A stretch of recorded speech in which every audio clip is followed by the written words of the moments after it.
हाय दोस्तों, कैसे हो आप लोग। आज के इस वीडियो में हम आप लोगों के साथ डिस्कस करने वाले हैं 10th क्लास के जी ग्रुप का साइंस क्वेश्चन, जो कि प्रथम पाली का क्वेश्चन है, जिसका आज हम आंसर की लेकर आए हैं आप लोगों के लिए। तो आप लोग फटाफट से आंसर मिलाना स्टार्ट कर दीजिए ऑब्जेक्टिव क्वेश्चन का। तो दोस्तों, हमारा पहला क्वेश्चन है, प्रतिरोधकों के एक संयोजन में से एक प्रतिरोधक हटा लेने पर कुल प्रतिरोधक बढ़ जाता है, यह संयोजी था। तो इसका आंसर होगा दोस्तों समांतर में। अब आगे की क्वेश्चन देखते हैं दोस्तों। तो अगला क्वेश्चन हमारा ये है कि एक कमरे में 60 वोल्ट, 200 वोल्ट एवं 40 वोल्ट और 200 वोल्ट के दो उपकरण 100 वोल्ट आपूर्ति से जुड़े हैं, कुल भुक्त शक्ति है। तो इसका आंसर होगा दोस्तों 25 W। तो दोस्तों, अगला क्वेश्चन की ओर हम बढ़ते हैं। तो दोस्तों, 3 नंबर क्वेश्चन है, निम्नलिखित में से कौन एक पद विद्युत परिपथ में विद्युत शक्ति को रूपांतरित करता है। तो इसका आंसर इनमें से सभी होगा दोस्तों, इसका तीनों आंसर होगा। 4 नंबर क्वेश्चन है, उत्तल दर्पण में आवर्धन का महत्तम मान है। तो इसका आंसर होगा 2। अगला क्वेश्चन की ओर बढ़ते हैं दोस्तों। तो 5 नंबर क्वेश्चन है, विभवांतर मापा जाता है तो वोल्टमीटर से। अगला, निम्नलिखित में कौन सा कथन सत्य है। तो इसका आंसर सी होगा दोस्तों, एम्पियर बराबर वोल्ट भागा ओम। 7 नंबर क्वेश्चन है, निम्नलिखित पदार्थों में चालक हैं। तो एल्यूमिनियम होगा इसका आंसर दोस्तों। 8 नंबर क्वेश्चन में है, नाभिक ऊर्जा प्राप्त करने के लिए निम्नलिखित में कौन अयस्क है। तो इसका आंसर होगा यूरेनियम। और अगला क्वेश्चन है दोस्तों, लेटेक्स पाया जाता है तो कनेर में दोस्तों ये पाया जाता है। अगला क्वेश्चन है दोस्तों 10 नंबर, एंड्रोजेंस स्रावित होता है तो अंडाशय में होता है दोस्तों। अगला क्वेश्चन की ओर हम बढ़ते हैं दोस्तों। तो 11 नंबर क्वेश्चन है, वर्तिका भाग है तो इसका आंसर होगा अंडाशय का। और ग्रहणी भाग है तो दोस्तों इसका आंसर होगा छोटी आंत का। अगला क्वेश्चन है दोस्तों, मनुष्य में नसिका छिद्र, लैरिक्स, ट्रिकिया तथा फेफड़ा मिलकर बनता है तो आंसर इसका होगा दोस्तों श्वसन तंत्र। अगला क्वेश्चन है दोस्तों, पादप में जाइलम उत्तरदायी होता है तो जल संवहन के लिए। अगला क्वेश्चन है पेरिलीन है तो इसका आंसर होगा दोस्तों पादप हार्मोन। अगला क्वेश्चन है दोस्तों, पत्तियों का मुरझाना किस पादप हार्मोन के कारण होता है। तो इसका आंसर होगा एबिसिसिक अम्ल के कारण पत्तियां मुरझाने लगती है दोस्तों। अगला क्वेश्चन है दोस्तों, Zn+CuSO4 और Zn+SO4 Cu ऊपर दी गई रासायनिक अभिक्रिया किस प्रकार की है। तो इसका आंसर होगा विस्थापन अभिक्रिया दोस्तों। अगला क्वेश्चन है, आधुनिक आवर्त सारणी में दाईं से बाईं ओर जाने पर परमाणु का आकार घटता है या बढ़ता है। तो इसका आंसर होगा दोस्तों घटता है। अगला क्वेश्चन है, जब मैग्नीशियम फीता को जलाया जाता है तो उत्पन्न आग की लो होती है। तो दोस्तों इसका चमकीला उजला कलर का होता है। अगला क्वेश्चन है दोस्तों, इथेन का आणविक सूत्र C2H6 है, इसमें है तो 7 संयोजक बंधन, इसका आंसर होगा दोस्तों। अगला क्वेश्चन है, शल्य चिकित्सा में टूटी हड्डियों को जोड़ने के लिए प्रयुक्त होने वाला रासायनिक पदार्थ कौन सा है। तो प्लास्टर ऑफ पेरिस होगा दोस्तों इसका आंसर। अगला क्वेश्चन है दोस्तों, निम्नांकित में कौन सा संयोजिक यौगिक है। तो इसका आंसर होगा KCl। अमोनियम क्लोराइड का जलीय विलयन होता है तो अम्लीय होता है दोस्तों। अगला है, निम्नलिखित में कौन विद्युत का सुचालक है। तो आंसर होगा ग्रेफाइट। और निम्नलिखित में कौन नर युग्मक है। तो इसका आंसर होगा शुक्राणु। परजीवी पौधा एक उदाहरण है तो इसका आंसर होगा दोस्तों अमरबेल। ये इसका गोबर छत्ता ने अमरबेल होगा दोस्तों। अगला क्वेश्चन है, विखंडन पाया जाता है तो हाइड्रा में। अग्नाशय में कौन सा हार्मोन स्रावित होता है। तो इंसुलिन स्रावित होता है। अगला क्वेश्चन है, निम्नांकित में से कौन रक्त का थक्का जमने के लिए उत्तरदायी है। तो इसका आंसर होगा रक्त बिंबाणु दोस्तों। अगला क्वेश्चन है, सजीव जीवधारियों द्वारा किस प्रकार की नाइट्रोजनी पदार्थ का उत्सर्जन होता है। तो इसका आंसर होगा इनमें से सभी, यूरिया, यूरिक अम्ल, अमोनिया सभी होगा दोस्तों। किशोरावस्था में होने वाले शारीरिक परिवर्तन का कारण है तो दोस्तों इसका भी आंसर A और C दोनों होगा। शरीर का संतुलन बनाए रखता है तो सेरिबेलम। अगला क्वेश्चन है, फोकस दूरी 20 सेंटीमीटर के अवतल दर्पण की वक्रता त्रिज्या होगी 10 सेंटीमीटर दोस्तों। कांच की एक समांतर पट्टिका पर श्वेत किरण तिरछी आपतित होती है, निम्नांकित में प्रथम अपवर्तन के साथ घटित होगा विचलन होगा। अगला 35 नंबर क्वेश्चन, विद्युत परिपथ में उदासीनी तार का रंग कैसा होता है। तो इसका आंसर होगा दोस्तों काला। अगला क्वेश्चन है, किस युक्ति में विभक्त विलय दिक् परिवर्तक का कार्य करता है। तो इसका आंसर होगा दोस्तों विद्युत जनित्र।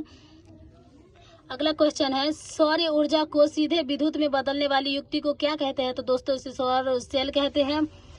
एक विद्युत बल्ब के तंतु का प्रतिरोध 1200 ओम है। यह बल्ब 220 वोल्ट के विद्युत स्रोत से कितनी विद्युत धारा ले गया दोस्तों? तो इसका आंसर होगा 0.18 एम्पियर दोस्तों। अगला क्वेश्चन है, एक सेल का विद्युत वाहक बल 1.5 भी है, 1 रंगीन क्यों होता है? तो जल कण द्वारा श्वेत प्रकाश के कण विक्षेपण के कारण इंद्रधनुष का रंग रंगीन होता है दोस्तों।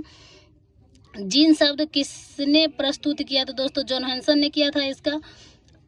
अगला क्वेश्चन है, निम्नलिखित में किसमें द्विखंडन नहीं होता है? तो अमीबा में नहीं होता है दोस्तों। पराग कण निम्न में से किसके अंदर बनते हैं? तो परागकोश में बनता है दोस्तों।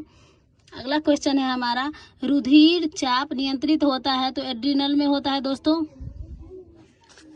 अगले क्वेश्चन, कौन सी बीमारी श्वसन तंत्र से संबंधित है दोस्तों? तो निमोनिया है इसका आंसर दोस्तों। अगला क्वेश्चन है, रक्त में शर्करा का स्तर नियंत्रित करता है तो इसका आंसर होगा दोस्तों इंसुलिन, ये सही आंसर है। अगला क्वेश्चन है दोस्तों, मानव शरीर में सबसे लंबा कोशिका कौन सा है? तो तंत्रिका कोशिका इसका आंसर है दोस्तों। अगला क्वेश्चन है, मुख गुहा में आहार का कौन सा भाग का पाचन होता है? तो कार्बोहाइड्रेट होता है दोस्तों। अगला क्वेश्चन है, खारिया का रासायनिक सूत्र होता है तो CaCO3 होता है दोस्तों इसका आंसर। अगला क्वेश्चन है दोस्तों, निम्नांकित में कौन सी धातु सर्वाधिक तन्य होता है? तो सोना होगा इसका आंसर फ्रेंड्स। पेंटेन जिसका अनुसूत्र C5H12 है कि कितने संरचनात्मक समयावधि संभव है? तो दोस्तों इसका आंसर होगा 3। अगला क्वेश्चन है, अभिक्रियाशील समूह इतना को कहते हैं? तो दोस्तों एल्कोहल समूह कहते हैं। अगला क्वेश्चन है, कोई धातु ऑक्सीजन के साथ अभिक्रिया कर उच्च गलनांक वाला यौगिक बनाता है, यह यौगिक जल में विलय है, यह तत्व निम्नांकित तत्वों में कौन सा होता है? तो कैल्शियम होगा दोस्तों। अगला क्वेश्चन है, मालाचाइट किस धातु का अयस्क है? तो इसका आंसर होगा Cu दोस्तों। फ्रेंड्स अगला क्वेश्चन की ओर हम बढ़ते हैं। तो दोस्तों अगला क्वेश्चन हमारा है, पर जिंक परत लेपित करने की क्रिया को क्या कहते हैं? तो इसका संक्षारण होगा दोस्तों। अगला क्वेश्चन है हमारा, सिरका में निम्न में से कौन सा अम्ल पाया जाता है जिसमें एसिटिक अम्ल पाया जाता है फ्रेंड्स? अगला हमारा क्वेश्चन है, निकट दृष्टि दोष को निम्नलिखित में से किस लेंस द्वारा हटाया जा सकता है? तो इसका आंसर होगा दोस्तों अवतल। और अगला क्वेश्चन है, नेत्र में प्रवेश करने वाली प्रकाश की किरणों का अधिकांश अपवर्तन होता है दृष्टिपटल के बाहरी पृष्ठ पर दोस्तों इसका आंसर होगा। और ये है, निम्नलिखित में कौन लेंस की क्षमता का मात्रक है? तो डायोप्टर होगा इसका आंसर। मानव नेत्र में किस प्रकार का लेंस पाया जाता है? तो उत्तल लेंस पाया जाता है। हजामत के लिए कौन सा दर्पण का उपयोग होता है? तो अवतल दर्पण का उपयोग होता है। किसी वस्तु का अवतल दर्पण द्वारा बना प्रतिबिंब आभासी सीधा तथा वस्तु से बड़ा पाया गया तो वस्तु की स्थिति कहाँ होनी चाहिए? दर्पण के ध्रुव तथा मुख्य फोकस के बीच।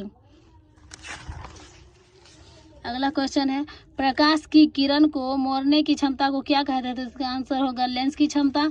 अगला क्वेश्चन है, अवतल लेंस द्वारा प्राप्त प्रतिबिंब होता है तो इसमें से सभी होगा दोस्तों, सीधा, छोटा, आभासी, तीनों होगा। वायु का निरपेक्ष अपवर्तनांक वास्तव में होता है तो इसका आंसर होगा 1 से अधिक। आंख, नाक, गला के चिकित्सा द्वारा उपयोग में लाए जाने वाले दर्पण है तो इसमें आंसर होगा दोस्तों अवतल दर्पण। अगला क्वेश्चन है, वेल्डिंग में किस गैस का उपयोग होता है? तो इसमें मीथेन गैस का उपयोग होता है। एल्कीन का सामान्य सूत्र क्या होता है? तो एल्कीन का सामान्य सूत्र होता है CnH2n दोस्तों। अगला क्वेश्चन है, निम्न में से कौन सा स्वच्छ ऊर्जा स्रोत है? तो कोयला, लकड़ी, प्राकृतिक गैस, इनमें से सभी होगा दोस्तों स्वच्छ ऊर्जा स्रोत। हमारा शरीर किस pH पारस के बीच कार्य करता है दोस्तों? इनमें से 4 ऑप्शन हमारे पास दिया गया है दोस्तों, इनमें से डी ऑप्शन होगा 7.0 से 7.8 के बीच होगा दोस्तों हमारे शरीर का। अगला क्वेश्चन है दोस्तों, ग्लूकोज का रासायनिक सूत्र निम्नलिखित में से कौन सा होता है? तो ग्लूकोज का रासायनिक सूत्र होता है दोस्तों C6H12O6। और अगला क्वेश्चन है, सोडियम की परमाणु संख्या कितनी होती है? तो दोस्तों सोडियम की परमाणु संख्या 11 होती है। अगला क्वेश्चन है, मैग्नीशियम की परमाणु संख्या 12 है तो इनकी संयोजकता क्या होगी? तो 2 होगी इसका आंसर दोस्तों। अगला क्वेश्चन है दोस्तों, निम्नांकित में किस धातु का विस्थापन उसके लवण के विलयन से लोहा द्वारा होता है? तो दोस्तों इसका आंसर तांबा होगा। 76 नंबर क्वेश्चन है दोस्तों, एथिल एल्कोहल का व्यापारिक उत्पादन किस रासायनिक क्रिया द्वारा किया जाता है? तो दोस्तों इसका आंसर होगा किण्वन। और अगला क्वेश्चन है दोस्तों, कली चूना का रासायनिक सूत्र क्या होता है? तो CaO होता है दोस्तों। अगला क्वेश्चन है, आयोडीन युक्त नमक है तो इसमें आंसर होगा दोस्तों A और B दोनों, NaCl प्लस Kl और NaCl प्लस KlO3, इनमें से दोस्तों दोनों होगा। प्लास्टर ऑफ पेरिस का रासायनिक सूत्र का नाम क्या है? तो दोस्तों इसका आंसर होगा कैल्शियम सल्फेट हेमीहाइड्रेट। 29 क्वेश्चन की ओर। तो दोस्तों ये क्वेश्चन है, कैथोड किरणों में क्या उपस्थित होता है? तो इसमें इलेक्ट्रॉन उपस्थित होता है दोस्तों। और आखिरी ऑब्जेक्टिव सी पे दोस्तों, तो 80 नंबर क्वेश्चन कहता है कि कवक में पोषण की कौन सी विधि है? तो दोस्तों इसमें आंसर होगा मृत पोजीवी। दोस्तों हमने पूरे 80 क्वेश्चन का आंसर की आप लोग के लिए लेकर आया है, तो आप लोग अपने आंसर की मिलाइए और बताइए कि आप लोगों को मेरा वीडियो कैसा लगा। अगर अच्छा लगा तो प्लीज़ मेरे वीडियो को एक लाइक कर दीजिए दोस्तों। अगले वीडियो में, तब तक के लिए बाय बाय।